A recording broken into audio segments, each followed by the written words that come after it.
Guys, patay tayo dito. Muling nagbabalik naman po ang kaguluhan po ng ating bansa, no? Si BBM na naman po ang ipa-impeach. Si BBM naman po ang kinasuhan po ngayon dahil po sa paglabag daw ng ipa-aresto si Tatay Digong ng taga Netherlands, yung ICC. Kaya maraming nag-request na parito tayo, guys. Baka ito na po daw ang hinulaan ng ating mga kaibigan na ma-impeach po si BBM.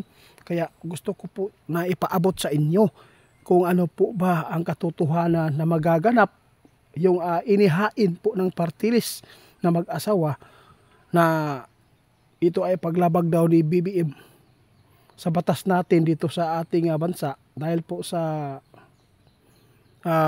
pinapaubaya po niya sa ICC yung pag-aresto kay Tatay Digong na meron naman pong ngipin ang ating batas dito sa bansa natin. Kaya maraming nagtatanong, kaya naparito tayo. Gusto kong itanong para malaman nyo kung ito na ba ang tamang panahon na ma-impeach na po si BBM, kung tatablan po ba. Kaya kaibigan, kung nandito man po kayo, naparito po ako para po ay matugunan natin ang mga subscriber po natin na kasubaybay po sa atin. Salamat, nandito ka. Mayroon pong problema. Malaking problema ito, kaibigan, kasi po gulo na naman po ito. Alam po natin na natuwa po yung mga supporters ng mga Duterte dahil po ay mayroon pong tao na tapang, no? Matapang po talagang tao to dahil po siya po mismo yung naglantad na nagbigay ng giduso yun niya, kaibigan, yung kaso ba tungkol sa impeachment laban po kaya BBM ngayon. Kaya maraming nagsasabi pwede po bang malaman sa inyo kung pwede na maitanong po nyo sa kaibigan nyo kung tuluyan po bang tanggapin ang inihain po na impeachment laban po kay BBM. Gusto daw sila makabalo, kaibigan. Nais po nilang malaman sa inyo kung tatablan po ba si BBM po ngayon. Totoo po yan, kaibigan. Oo, magulo po lalo ang ating bansa dito, guys, dahil po si presidente na mismo ang ipa-impeach. Kaibigan, baka po matulad po siya sa kanyang tatay na, di ba? Yun po ang kanilang gustong hinihintay sa inyo, yung sagot nyo. Na, yun ang hirap, guys. Napakalungkot sabihin man ito ng ating kaibigan. Ngunit ipapaabot natin, sabi po niya, sayang lang po daw talaga ang effort nyo, no? Hindi po yan tatanggapin po kung saan po kayo naghain ngayon na ipa-impeach si Marcos. Alam po ninyo, sabi ng ating kaibigan, kapag mayroon ka pang kapangyarihan, mahirap po yan tatablan, kaibigan.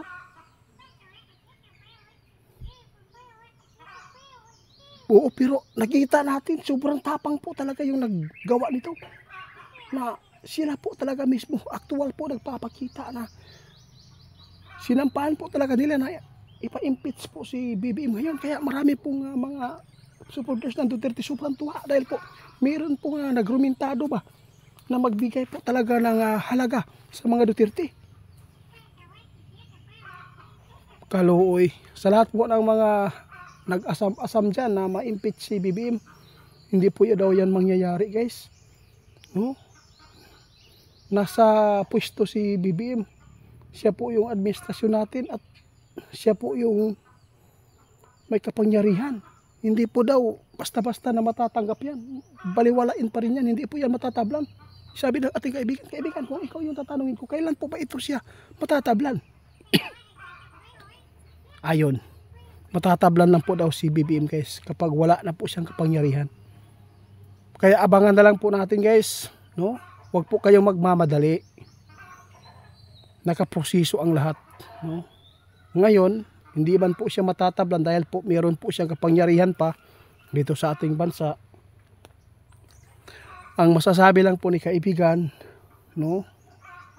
Huwag na lang po ninyong sayangin ang oras niyo dyan dahil po baliwalain pa rin yan dahil po administrasyon po ng BBM, no, kaibigan. Grabe, sobrang dami po yung nag-chat sa atin. Baka ito na po daw yung hula mo. Kaya gusto kong ibalik mo yung hula mo kung kailan po ba ito mangyayari sa BBM. Yun.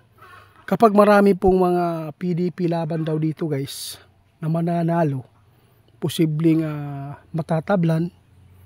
Pero kitang-kita ni kaibigan guys, mai-impeach po talaga si BBM sa pagdating ng panahon. Alam po natin, 3 years from now, malapit na po ang eleksyon po ng Pilipinas 2028. Pag nangyari ito, sigurado ito po ang katunayan na magaganap po kapag wala na sa pwesto ang mga Marcos. Kaya nakakaawa lang dahil po ay yung Pilipinas naaapektuhan po sa kaguluhan po ng ating bayan. Kahit ano na lang, nag-revenge ba na si Sara noong nakalipas na ilang buwan na po yung pag-impeach sa kanya. Ngayon naman sinampahan si BBM, ngunit hindi po matatablan dahil po kapangyarihan po niya ngayon, kaibigan. Oo. Sana, wag na lang sana, no? Wag na lang po ninyong gawin yan. Na ipaubayan na lang po natin muna. Kasi po wala po kayong wala pong kaya kung sino man po yung manindigan dyan na ipa-impeach po ang Marcos. Kung magpapadaig po yung mga supporters ng Duterte na magagawa po ng magbuo ng mga tao na magsama sa pag people power o kudeta, sigurado talo kayo. Alam po natin mapababa, no, sa pwesto si BBM kung gagamitin po ninyo ito, di ba kaibigan? Huwag nyo madaliin ang panahon. Hintayin po ninyo sa tamang panahon na kung ang mga Duterte ang makaupo dito sa Pilipinas. Sa lahat ng makapanood sa atin, huwag po kayong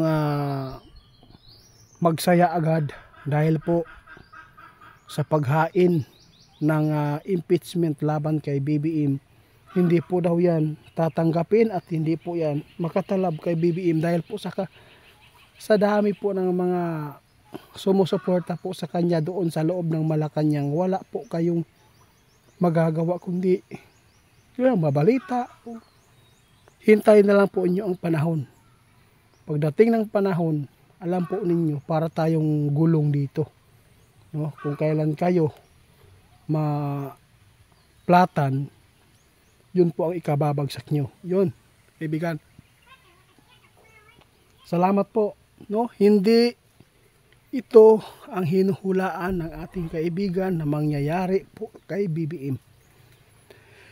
Doon ninyo malalaman ang sinabi ng ating kaibigan. Kapag wala ng kapangyarihan, doon po sila malulugmok. Doon po sila iiyak. Alam po natin kung saan, kung ano ang mangyayari sa kanila. At dito ninyo malaman ang katotohanan na ipinapaabot ng ating kaibigan na magaganap talaga ang impeachment kung pagkatapos na siguro ng pagka-presidente ni BBM. Ay lang magdali-dali, ay lang magplano kung sa mandiya. Wala gibidag-anan. Babala lang ni amo no? Pero kung daghan man manalo, kung daghan man mo panaog ana, posible. Kasi makabasin po na sa ato ang mga kasundaluhan, pulis, kung daghan yun mo uban sa inyo, sigurado mapababa ninyo na. Pero kung dili, wala, balisod yun mo. Daghan pang madugo na maagian ninyo. Kaya wag lang magmadali sa lahat po ng natutuwa. Hindi daw tatablan ngayon, lalo na ay malapit ng eleksyon.